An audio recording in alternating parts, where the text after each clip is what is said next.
Hello, sir. Yeah, so welcome you to this tutorial. Now, as I see, there are only 3 participants, including me. So there are just 2 participants. So it looks like you all are comfortable with the homework and you can manage these homeworks of your own. So that's great. That sounds good. Then I was thinking then there is no need to even post the solutions, right? Because if you all have an expertise in solving these problems, then why should I work so hard in preparing the solutions?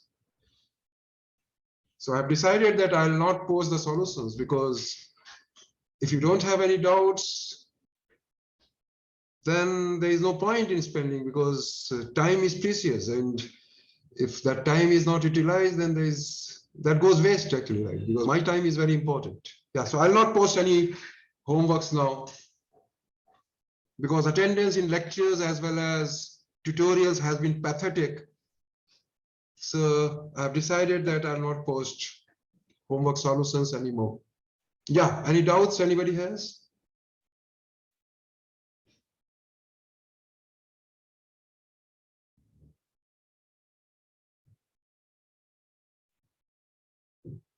Yeah, any doubt? Anybody would like to ask?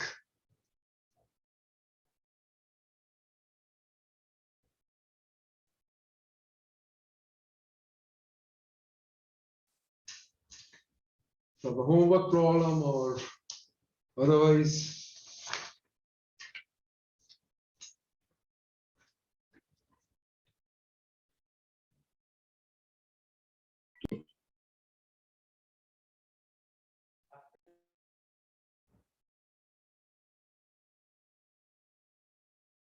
Yes, any doubts, anybody? Please feel free to ask any doubts you have.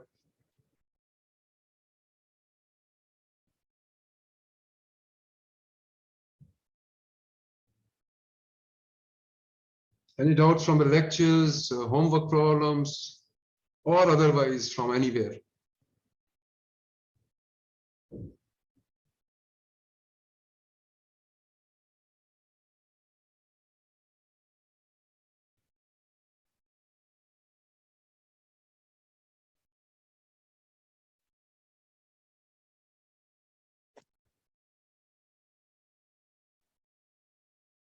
Nobody has any doubts?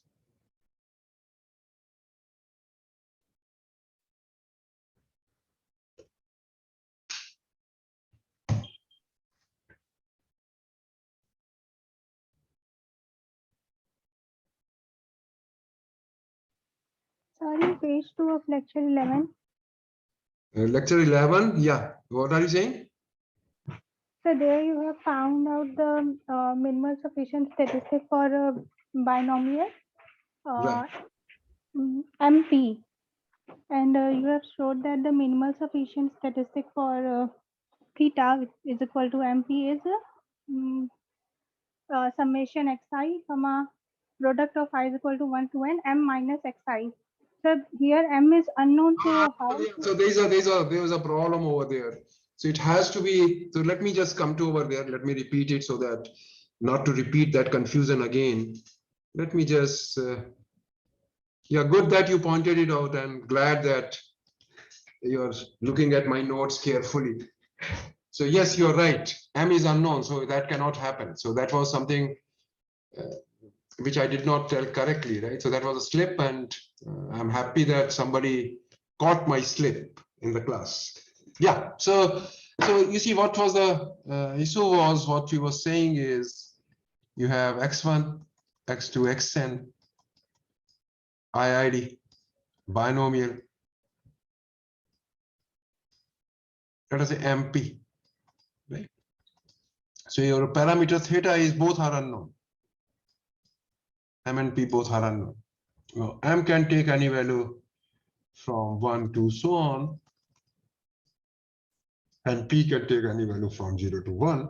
So let me call this as a parameter space. Right? So if I look at the joint PDF of x1, x2, xn, that becomes f of p, x1, x2, xn, which is same as product I is equal to 1 to n, and choose xi, p to power xi, 1 minus p to power m minus xi, and an indicator function, right? Indicator that xi belongs to 0, 1, up to m. Now this is same as product I is equal to 1 to n, m choose xi, p to power summation xi, 1 minus p to power mn minus summation xi, indicator that xi belongs to 0, 1, to m, and this could be product. So I look at for sample points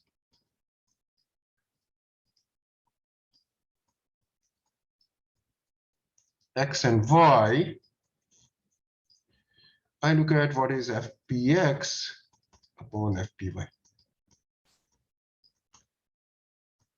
So this factorial m gets cancelled. So this becomes product I is equal to 1 to n factorial yi into factorial m minus yi by factorial xi by factorial of n minus yi, right? P to power summation xi minus summation yi, and then 1 minus p to power summation yi minus summation xi. Now you have to see under what condition this is independent of theta or independent of m and p. Can anyone tell us why it should be independent of m and y? Under what condition it should be independent of m and p?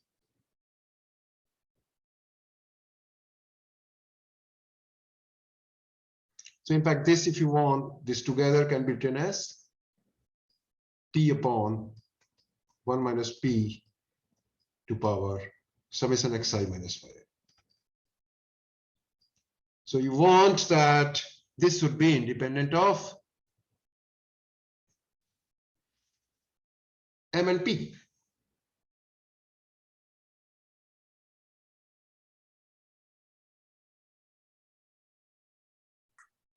Yes, anyone? For any sample point.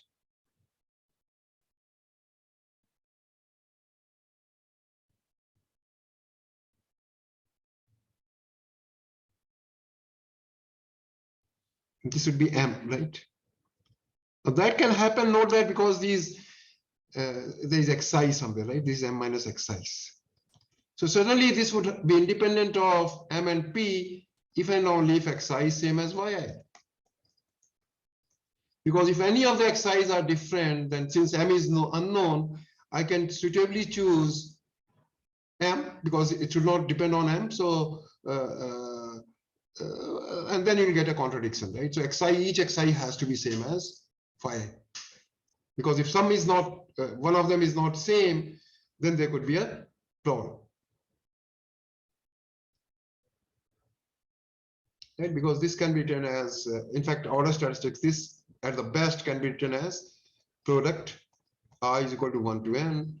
This you can keep as it is, factorial yi by factorial xi, which I have written down in terms of order statistics. And then product I is equal to 1 to n factorial m minus order statistics by factorial m minus order statistics into p upon 1 minus p to power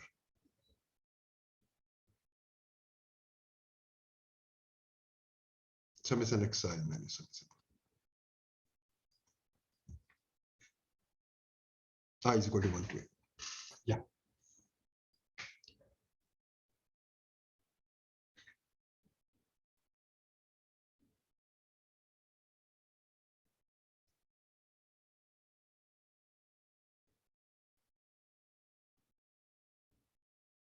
So this would imply that each xi, this would happen independent of m if and only if each xi is same as yi. Of course, which would imply that summation xi is also same as summation yi. So in this case, your complete sufficient statistic, oh sorry, yeah, that is a minimal sufficient statistic turns out to be x1, x2, xn. Is that okay? So it is not the one which I had explained in the class. It would be the whole order statistics would be minimal sufficient. Is that clear? Yes, sir. Yeah.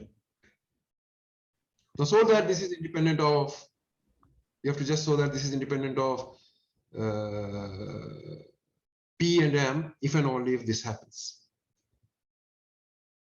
That is, from the look, it looks obvious, but you have to write down the statement much more rigorously, and which you can easily do, right?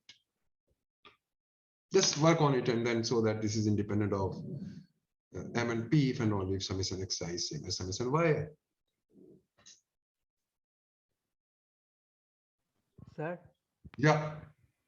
sir, in order to find the binomial MLE of the binomial distribution where unknown number of trials, sir, Right. in that case, you had given that problem in an example. Sir, in that case, we can find I can find some z cap for which can be solved from the equation 1 minus p whole to the power n equal to some multiplication over 1 minus xyz, something like that I have got.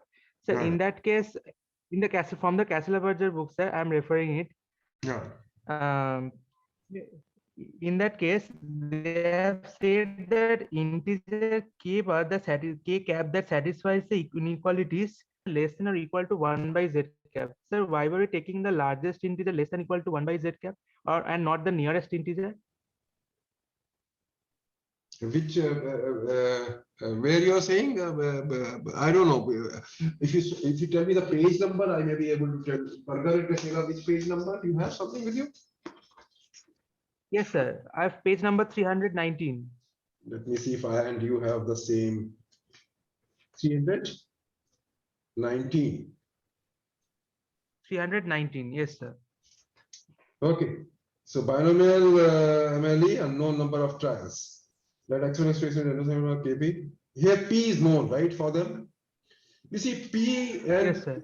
P is known, right? So and K is unknown. For example, we flip the coin, okay.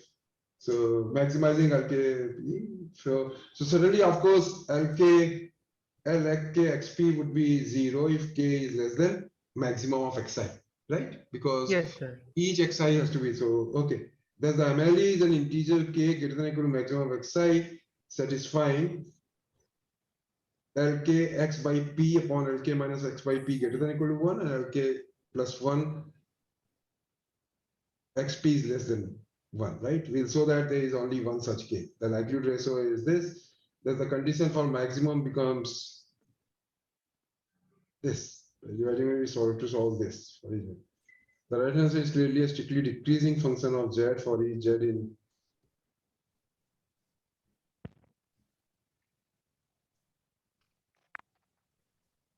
Because you have to satisfy the K, that inequality, no? So k greater than or equal to maximum IXI, that case. Yeah, because you have to satisfy that LK given XP divided by LK minus 1 XP is greater than or equal to 1. That means LK plus 1 XP divided and LK plus 1 XP divided by LK XP is less than 1, right? And then you have seen the condition for maximum is K would be maximum if this happens, right? This can dividing by K to power n, letting Z is equal to 1 by K to power n, we get as this, right? Yes, sir. Right. So what is your question? Sir, my question is that after the equation where we can after we can say that there is a unique Z, till that I have understood there is a unique Z that solves the equation. Right. Now the quantity 1 by Z cap may not be an integer. So Right. this is always possible that it may not be an integer. But the Right. integer key cap that satisfies the inequalities and is the MLE is the largest integer less than or equal to 1 by z cap. Why were, Right. sir, yeah, my question is, why were we not taking the nearest integer to 1 by z cap? Not why the only the less than or equal to? Because your function, if you look at that, na, look, suppose k was a continuous function, right? Yes, So sir. what you are saying is after k is equal to this thing, it is decreasing, right? So this is k, let us say. This is a function. So this I'm considering this as a continuous function. It would be in your case, k is only discretized, so it would be taking few values over here. But whatever it may be, your 1 upon z hat is over here, right? Yes, sir. 1 upon z hat is over here. So after that, this is decreasing, and before that, it is increasing, Yes, right? sir. Maybe like Yes, sir. this. So now, if this is not an integer, right? Where the Yes, maximum sir. would be, you look at the maximum integer contained in this, right? The thing over here, right? Because otherwise, the next integer becomes a smaller value. You got it or not? Okay, sir. Right? Yes, Because your yes, yes, curve sir. is Yes, like sir. this. Yes, sir. Yes, With sir. respect Yes, to sir. k, the curve is like this. Yes, sir. Right? Maximum, you are knowing that this is the maximum, right? If you're considering this as a continuous function. Yes, sir. This is a maximum. But this may not be integer. Integer may be here or here, Yes. right? So you look at the thing over here, right? No, you have to compare the both actually. It is not the maximum integer contained. You have to compare the both. You cannot say anything, right? So that is not correct. You have to compare both, right? Which whenever is larger, you take that Yes, as sir. the MLE. Is that clear? Yes, sir. That was my question only, sir. Why we So take only the largest integer less than no, or no, you equal to? We should compare take the the two nearest depending integer. on the data which you get. You see, your data sometimes may give larger at largest integer contained in that or the next one to that. Depending on where you get the larger, that would be the MLE. It would be one of those. Yes, sir. And not the largest integer less than or equal to 1 by z, No, right? not Right, necessarily. sir? Not necessarily. Not Not necessarily. necessarily. Yeah. Okay, sir. Okay, sir. Thank you, sir. Yes, any other doubt anybody has?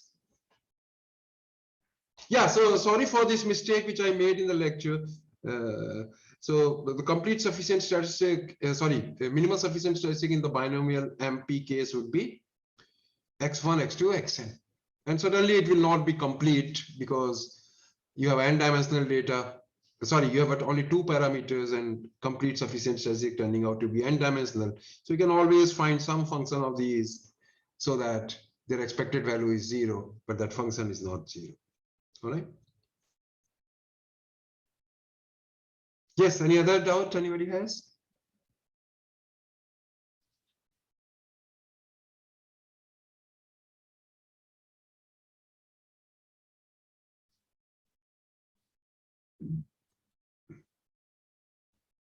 Yes, does anyone has any doubt?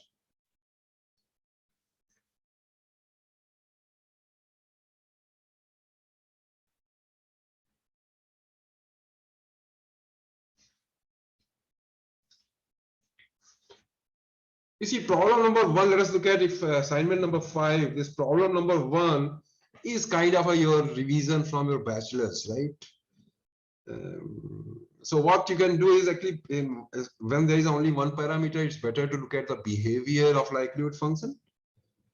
For example, in the first case, when you write down the likelihood and take the log likelihood, the likelihood in the normal case would be increasing between minus infinity to x bar. If theta is between minus infinity to x bar, it is increasing, and theta between x bar to infinity, it is decreasing, which you can show by just taking derivative less than 0 and greater than 0. So derivative would be less than 0 if theta greater than x bar, and if theta less than x bar, derivative is positive. So that means your function is increasing. So let me just give you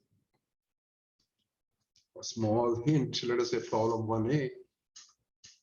Problem 1a, 6. So your Lx theta, it is a normal case.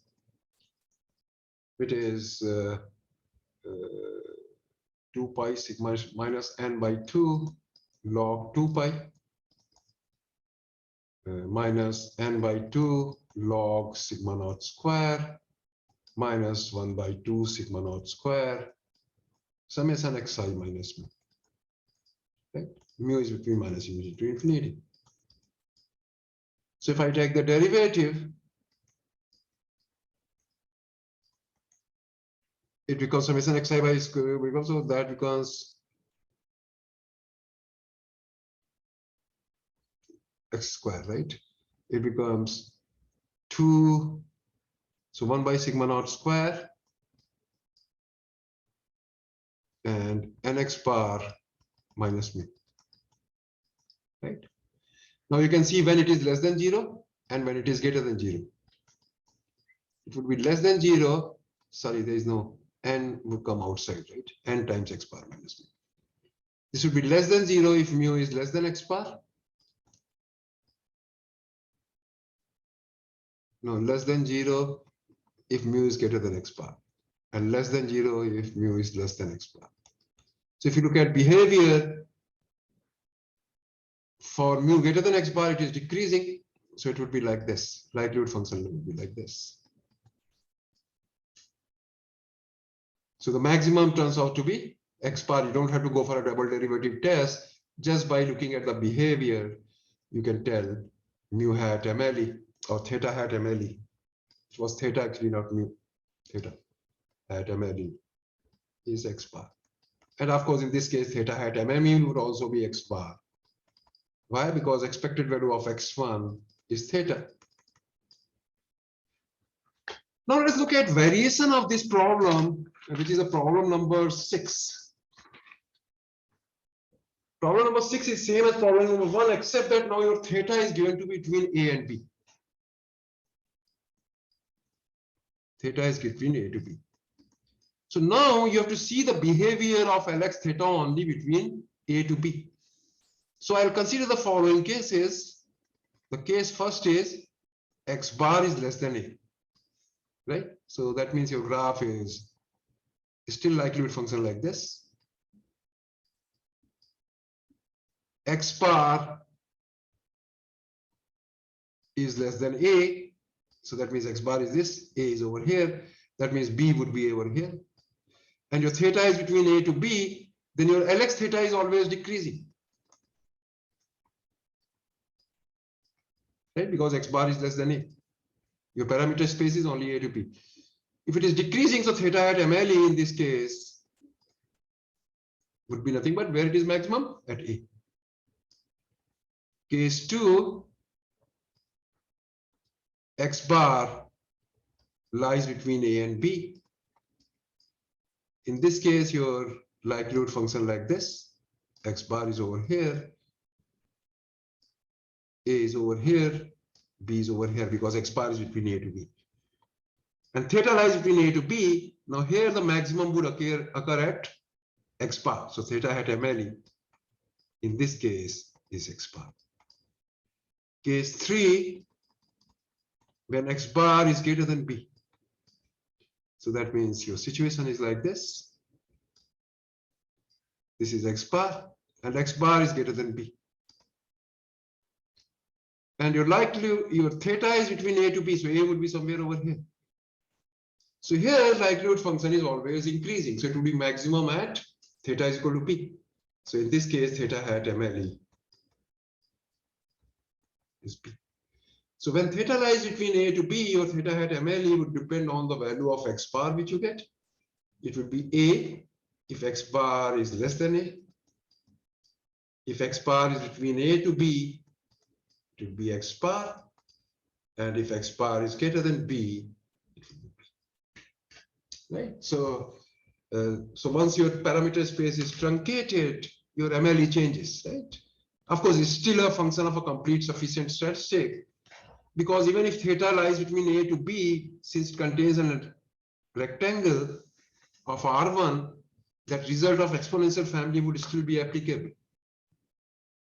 So x bar would still be a complete sufficient statistic, so minimal sufficient. So here also MLE is still a function of a complete sufficient statistic, which is minimal sufficient. And of course, here theta hat MME does not take this into consideration. That would be x bar only. Okay. Similarly, you can do the other problems of parts. Problem 6. Problem A, exactly, I would say that do the same way. Increasing behavior, decreasing behavior, and so on. Just look at in the parameter space where it is increasing, where it is decreasing. You will be able to do that. Now, problem 2 says find 2 examples where the MLE is not unique. So one standard example which you get, can anyone tell? Can anyone give me an example where MLE is not unique? Anyone? You might have done it at your bachelor's level. Would anyone give me an example where the MLE is not unique?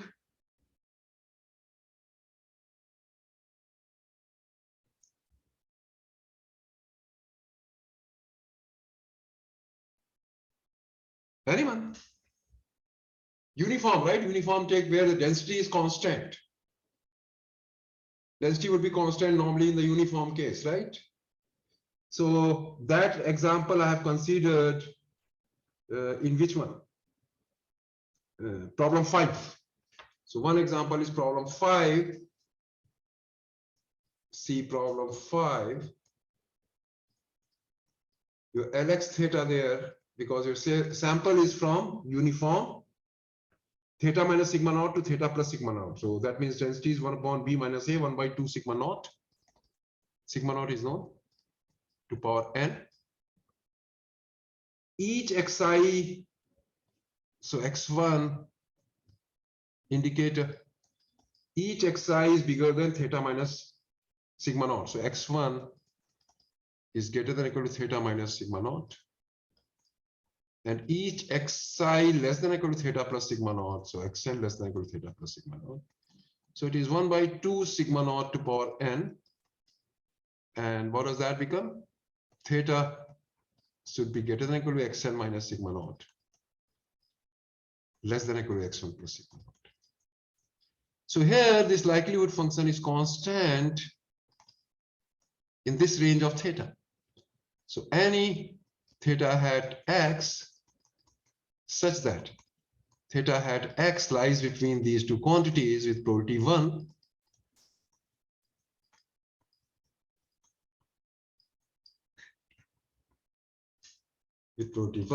is the MLE.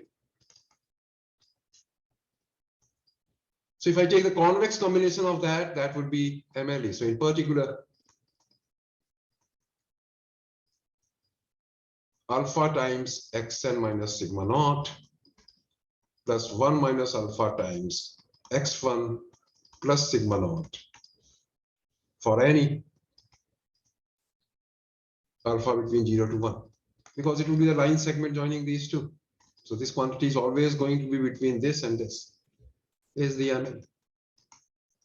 As you keep changing alpha, you keep getting different MLEs. In fact, here I have taken alpha to be constant. You can choose alpha to be depending on x1 and xn also. As long as that quantity is between 0 and 1, you're perfectly fine. So this is one example where MLE is not unique. Now, this example you might have done many times at your bachelor's level. My question is, what is the second example? Anyone? Just don't change sigma naught and say that this is the second example. Would anyone give me a second example where MLE is not unique?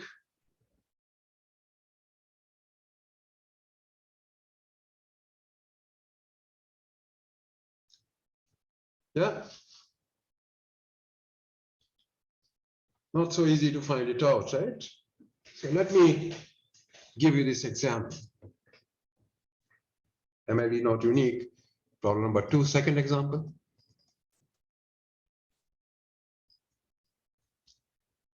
X1, X2 are IID. Sir, can it be a discrete distribution? Discrete uniform you can take certainly. Yes, sir. Yeah, discrete uniform you can take. So X1 to X2 are IID with PMF. Let us say F theta X, which is 1 by theta for X equal to 1 to and theta, right? 0 otherwise. I take just 2 observations. So what is f theta? So joint PDF of x1 and x2 is g theta x1 x2, which is f theta x1 x2, f theta x1 into f theta x2. No, this is not constant. This is not constant, right? Discrete, you cannot get a uniform distribution density constant, right? And range depending on theta.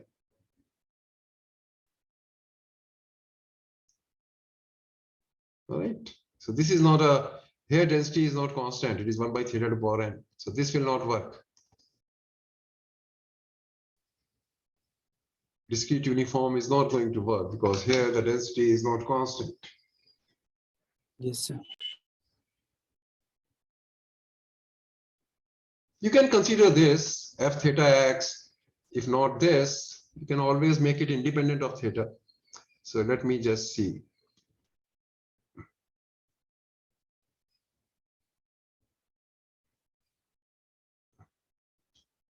So this is, let us say,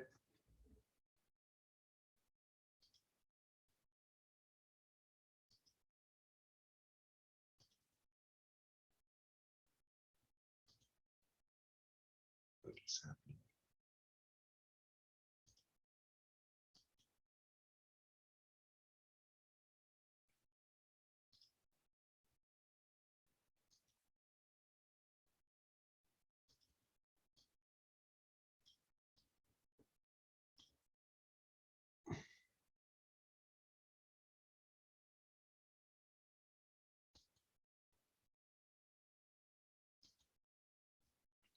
Well, this eraser is not going.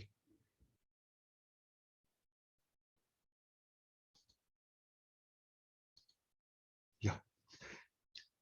So I can take f theta x to be, let us say, 1 by 2, right? If x is theta or theta plus 1, 0. Otherwise, this is a proper probability mass function, right? Theta belongs to, you can take anything, 0, 1, 2, and so on. Is that okay? So if I have to consider Lx theta, which is f theta x1 into f theta x2 for any sample point, which is 1 by 4, right? If x1 is theta, theta plus 1, and x2 is theta or theta plus 1. So theta is x1 or x1 minus 1 or x2 or x2 minus 1, right? So theta can take these values, right? For x1 theta, theta plus 1, it is 1 by 4. For x2 is equal to theta and theta plus 1 by 2. So that means if my theta is x1 or theta is x1 minus 1 or theta is x2 or theta x2 minus 1, my density is constant. Is that okay? So any of these points can be taken as the MLE, right? You can take MLE to be x1, to be x1 minus 1, x2, x2 minus 1. So another example one can consider. What I would say that give me an example of a continuous distribution where MLE is not unique, except uniform. Can you give any distribution? So let me give this example, which let me do it in the next page.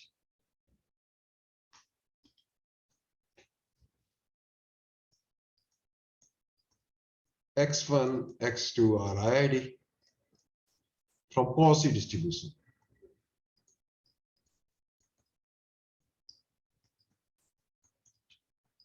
One upon 1 plus x minus theta whole square. Theta can be anything from minus infinity to infinity. So let us consider log likelihood. First consider log likelihood function. It is 1 by pi square, 1 upon 1 plus x1 minus theta whole square, plus 1 upon 1 plus x2 minus theta whole square. Right? Consider the log likelihood, which is minus 2 log pi plus log of 1 plus x1 minus theta whole square, sorry, minus log of minus log of 1 plus x2 minus theta whole square. So I take the derivative, I try to see the behavior to get the maximum. D by dx of log of lx theta is how much? This becomes log of derivative becomes 1 plus x1 minus theta whole square. And then the derivative of this with minus of 2 times x1 minus theta plus 2 times x2 minus theta with the same logic, and 1 plus x2 minus theta whole square, which can be written as 1 plus x1 minus theta whole square into 1 plus x2 minus theta whole square. 2 I can take outside. It becomes x1 minus theta over here and x2 minus theta over here. That makes it x1 plus x2 minus 2 theta. All right. Okay, then here it becomes x1 times x2 minus theta whole square. And there, so I can take x1 minus theta into x2 minus theta common. Then again it becomes x1 plus x2 minus 2 theta. So that becomes 2 times x1 plus x2 minus 2 theta I can take common. And what does that become? That becomes x1 minus theta and x2 minus theta, right?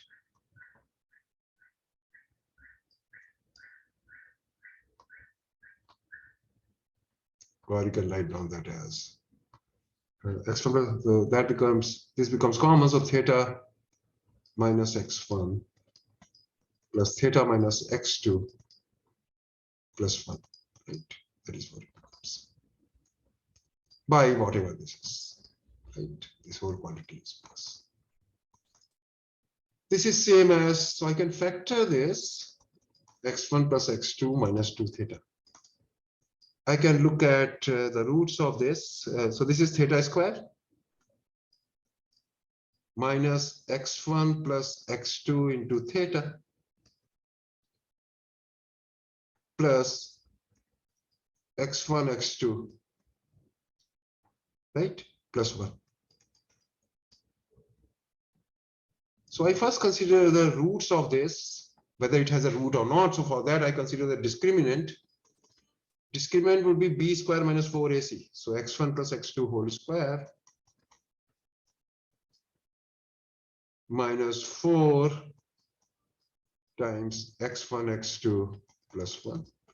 So this becomes x1 square plus x2 square, and then plus 2x1 x2 minus 4. So minus 2x1 x2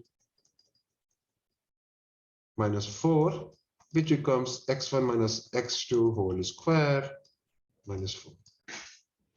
Now it depends whether x1 minus x2 whole square by 4 is bigger than 4 or less than 4. Certainly, if this is less than 4, then this doesn't have any root. So case first, mod of x1 minus x2 is less than 2. Then this equation doesn't have any root. And since coefficient of theta is square to positive, that means this would be above the x-axis only all the time. So in this scenario, this quantity would always be positive. So your Lx theta would be increasing if only this quantity is positive, because this is anyway always positive. So that means theta is less than x1 plus x2 by 2. And decreasing if theta is greater than x1 plus x2 by 2. So that means maximum occurs at x1 plus x2 by 2. So theta hat MLE in this situation would be x1 plus x2 by 2 if mod of x1 minus x2 by 2 is less than 2. Now, in other case, let me put something over here. Case 2, mod of x1 minus x2 is greater than delta, is greater than 2. In this case, this equation would have a 2 roots. So let me write down those roots. Theta 1 hat would be minus b, which is x1 plus x2, minus the square root of b square minus 4ac, which is this quantity, delta, by 2a. 2a is 2. And theta 1 hat, theta 2 hat would be x1 plus x2 plus root delta by 2. Now note that your range, theta is not only between minus, theta is always between minus infinity to infinity. So this is the quantity.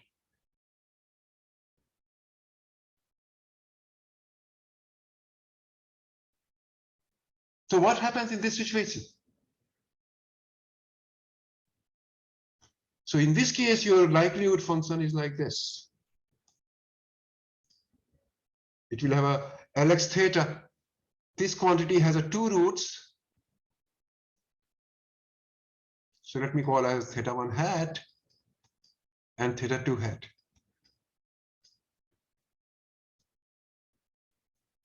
Now note that x1 plus x2 by 2 is in between, right? Because this quantity is less than x1 plus x2 by 2 and this quantity is bigger than, so x1 plus x2 by 2 is. So let us see what happens if your theta is less than, so I'm trying to draw your Lx theta, the behavior of Lx theta. Now note that if theta is less than x1 plus x2 by 2, this quantity is positive. And what is happening to this quantity if theta is less than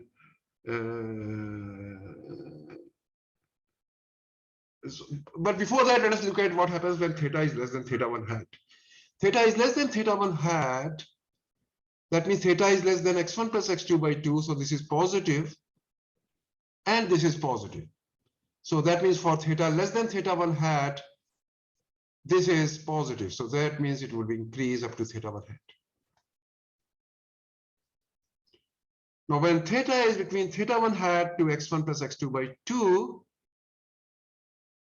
this quantity theta is between theta 1 hat and x2. This quantity is negative and this quantity is positive, so it will be decreasing. So this is x1 plus x2 by 2. Again, when theta is between x1 plus x2 by 2 to theta 2 hat, both are negative because x1 plus x2 minus 2 theta is negative. This is also negative, so this would further increase. And when it is bigger than theta 2 hat, further, this would be like this. So where the maximum could be? The maximum could be at theta 1 hat or theta 2 hat, where theta 1 hat and theta 2 hat are given by this. And one can see the value of the likelihood function as these 2 points is same. So Lx theta 1 hat, one can see is same as Lx theta 2 hat. So what does that mean? This means in this case, there are two MLEs, x1 plus x2 minus root delta by 2 and x1 plus x2 root delta by 2, provided mod of x1 minus x2 is greater than 2. If mod of x1 minus x2 is less than 2, I get the unique MLE, which is x1 plus x2 by 2. So this is another interesting example of a Cauchy distribution where the MLE is not unique. Any other doubts anybody has? I think I have initiated a lot of, I have kind of provoked you a lot to think about it and ask the questions. So if any one of you have any questions. Now, you know, our exam is on Monday. right? I also have one compensatory lecture tomorrow starting at 11, and I may go up to 12:15. The goal would be to finish this unbiased estimation to the extent possible. So we'll be anyway meeting tomorrow, Saturday at 11. Before the exam, I may have one or two problem sessions because Friday I may not be here. So I would have a session on Tuesday, and then one of the lectures also I can have a problem session. But these problem sessions are useful only when you are prepared. You have done your homeworks properly. Otherwise, it becomes a monologue. You don't gain much. I don't enjoy. So I would encourage that at least in tutorials and all these problem sessions, you come prepared. Yes, any other question? Anybody has any doubt? Anybody has?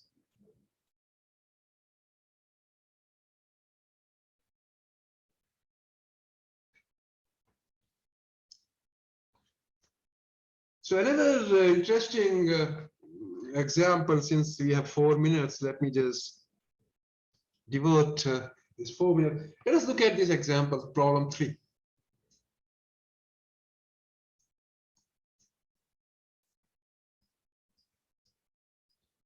It says x has gamma 1 alpha, so that means fx has density e to the power minus x to the power alpha minus 1 by gamma alpha dx.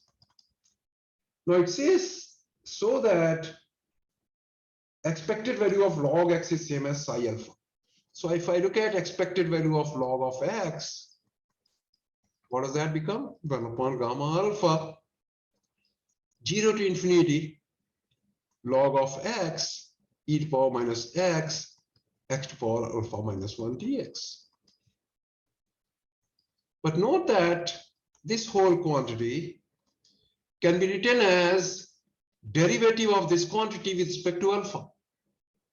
So this can be written as 0 to infinity d by d alpha of e to the power minus x to the power alpha minus 1 dx. Why? Because there is no alpha over here. So if I take the derivative, it would come outside. So it is only the derivative of x to the power alpha minus 1 with respect to alpha. What is the derivative of x to the power alpha? Log x to the power alpha, right? So that is what comes log x to the power alpha minus 1. So this is this. But you know that under certain smoothness conditions, the signs of derivatives and integral can be interchanged. Now, in this case, one can justify that. I'm not going into the comments. The requirements are that this function should be a continuous functions of two variables. It should be bounded both. So all that is satisfied in this case. One has to, of course, show that through regressive argument.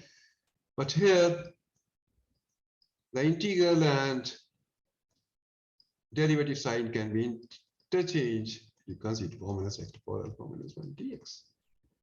But what is this? This is a gamma alpha. So it becomes d by d alpha of gamma alpha by gamma alpha, which is gamma prime alpha by gamma alpha, which is, I am calling that as a psi alpha. Right? That is what is given to you. Now, the first thing I have to show is psi alpha is less than log alpha. Now, psi alpha is same as expected value of log of x. If I use the Johnson's inequality, log of x is a concave function. So by Johnson's inequality, if it was a convex, it would be greater than, since it is concave, so minus of that would be convex. So this would be less than or equal to log of expected value of x. But what is expected value of x? Which is alpha, because x is gamma alpha 1, so log of alpha. So what you get is psi alpha is always less than or equal to alpha, which is equivalent to saying that gamma prime alpha by gamma alpha would always be less than or equal to log of alpha.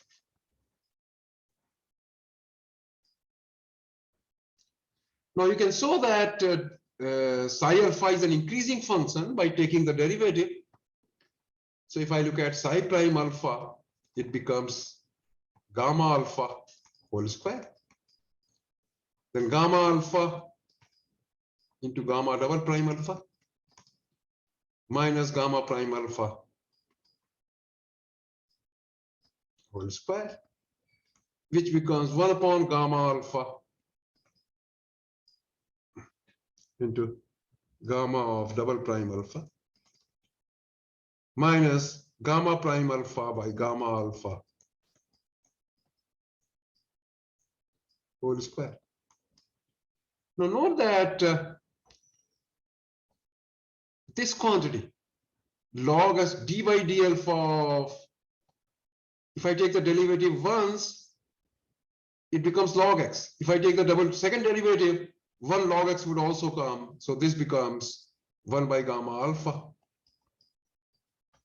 0 to infinity, log of x whole square e to power minus x, x to power alpha minus 1 dx, right?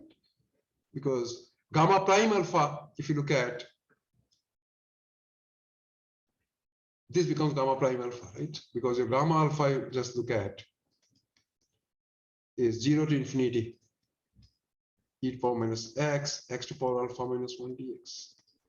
Once you take one derivative, it is d by d alpha of this, you take the integral outside, derivative outside, and then d by d alpha of e to power minus x, x to power alpha minus 1 becomes log x, e to power minus x, x to power alpha minus 1 dx.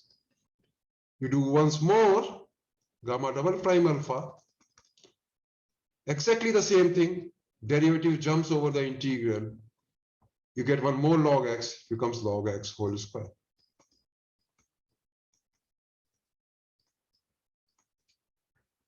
So that is what it is happening. And minus, and this anyway you have seen gamma prime alpha by gamma alpha is expected value of log of x whole square. But what is this? This can be written as expected value of log of x whole square. And minus expected value of log of x whole square, which is nothing but variance of log of x. And variance of log of x is positive. So this shows that your psi alpha is an increasing function of alpha, which was your part number 2 of problem number 3. So let me stop over here. It was very disappointing that none of you asked any questions, although I was expecting that since there was few non-trivial problems in the homework, especially in relation to these randomized estimators, which you have not studied before. But it seems none of you seem to be interested. Perfectly fine. So we'll meet tomorrow for our compensatory lecture. So see you at 12 tomorrow. If somebody wants to ask anything, he or she may stay back. Others may leave.